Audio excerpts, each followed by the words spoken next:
Сәлем достар, сөйлеп отқан Айбек. Бүгін мен көп көрермендерімнің сұрауы бойынша Жейран тобының Аймалашы деген клипіне әуенсіз түсіріп көрдім. Достар, бұл ешқандай жамандау және мазақтау емес, сондықтан жаман түсініп қалмаңыздар. Клипті көрмей тұрып арнаға жазылып кетсең, өте керемет болар еді. Ал біз бастаймыз.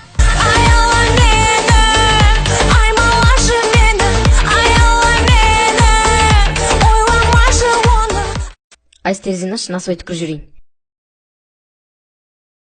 Эне қарап жатсың, мына үй қанша қалды екен, а? Межунами тайт лед. Баста жаңбыр соға жоған жақсы дейді ғой, битті кетіреді, серьезно айтам. Бәтекін көп болған жақсы екен ғой, ортасында жүгіріп жүресің.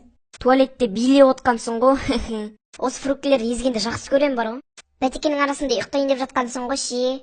Жүрің, абайлаңа шәреге сұқ қоймасын. Сен екеуі сол жаққа, ал біз артпен кетеміз. Жүрісімді қараш, есіктен кірмей, терезеден кіріп, чорттар ұқсап. Ашау! Бұл кім? Жайлап. Мә, мисс Бәтеке дейсің ғой. Бұл кім? Чё там? Жасуды ұқсай негіз пайдалы дейді осуды. Қой аман, өзіңде не бар, күресуге қалай қарайсың? Біз не істейін деп отырық? Бәтекемен ұрайын деп. Соғың бір түрлікен басқа дәл тиді ғой. Аналар қайда жоғалып кеттік, осылар жіберсең бәле, қолдарынан боқ та келмейді. Қыздар не болып жатыр? Оны жоғарыдағы кісіден сұра. Пашамайттың баласы, қатып тастағансың ғой. Соқтың дәмі қалай екен?